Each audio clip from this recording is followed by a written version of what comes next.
అందరికీ నమస్కారం. Welcome to Padma's organic garden. ఈరోజు నేను గార్డెన్‌లోకి రాగానే నాకు ఒక సర్ప్రైజ్ అండి. అరటి చెట్టులో నుండి నేను ఒక సర్ప్రైజ్‌ని చూసా. అది ఏం లేదు, ఒక 1 వీక్ బ్యాక్ అరటి చెట్లన్నీ బాగా సుమారు ఒక 3 ఫీట్ వరకు పెరిగినాయి. కోతులు ఎక్కువ ఉంటాయని చెప్పా కదా!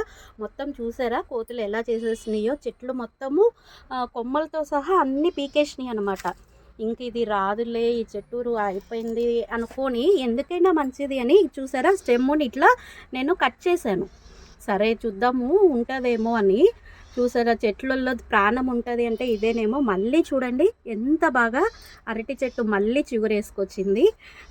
ఎందుకు చెప్తున్నానంటే, ఒకవేళ కోతులు ఇరకు కొట్టినా కూడా చెట్టు కాండం అట్లనే పెట్టండి, మళ్ళీ జీవం ఉన్నట్టు చూడండి ఎట్లా మళ్ళీ కొత్త ఆకులతో వస్తుందో. అసలు ఈరోజు చాలా హ్యాపీగా ఉంది.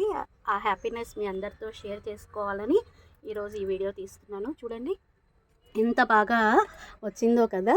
అలానే ఈరోజు మా గార్డెన్లో ఉన్నటువంటి ద్రాక్ష చెట్టును కూడా చూపిస్తాను రండి. చూసారు కదా గ్రేప్ ప్లాంట్ ఇది. ముందు ద్రాక్ష గురించి మీకు చెప్పాలి అంటే, మనం డిసెంబర్ నెలనే ద్రాక్ష చెట్టుకి చూసారు కదా అంత ప్రూనింగ్ చేసేయాలన్నమాట. ఇది మెయిన్ బ్రాంచ్ అంటారు. మెయిన్ బ్రాంచ్కి ఉన్న ఈ సైడ్ బ్రాంచెస్ని మనం ఎంకరేజ్ చేయకూడదు. డిసెంబర్ నుంచి జనవరి నెల లోపల వీటికి అన్నిటికీ ప్రూనింగ్ చేసేయాలి, అంటే కటింగ్ చేసేయాలి.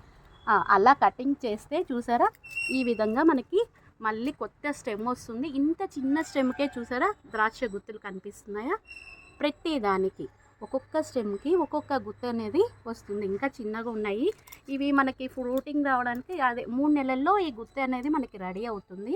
లాస్ట్ టైం నేను ఈ ద్రాక్ష చెట్టు నుంచి 2 కేజెస్ ద్రాక్ష తీసుకున్నాను. చూసారా ప్రతిదీ మెయిన్ బ్రాంచ్కి సైడ్ బ్రాంచెస్ అంతా కటింగ్ చేయండి. ద్రాక్షకి ఏం పెద్ద పెస్టిసైడ్స్ అయితే ఏమీ రావు. దీనికి ఒక ఎల్లో కలర్ ఆకులు అవుతాయి అన్నమాట. ఇక్కడ చూడండి ఆకులు ఈ కలర్లో అవుతాయి. ఈ కలర్లో అయినప్పుడు మీరు ఏం చేస్తారంటే, దీనికి ఏమి ఇంకా మనం ఏం చేయలేము, ఆకుని ఇలా పించేసేయండి, తీసేయడం తప్ప. దీనికి ద్రాక్ష చెట్టును ఎంత ప్రూనింగ్ చేసుకుంటే అంత బాగా వస్తుందన్నమాట.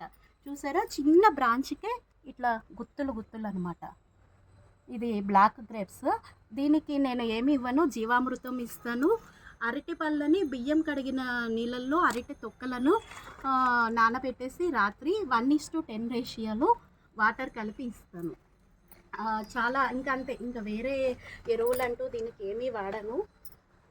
చూసారా ఈ విధంగా నాకు 2 నుంచి 3 కిలోల వరకు ఈ ప్లాంట్ 1 ఇయర్ బ్యాక్ నేను ప్లాంట్ చేశానండి.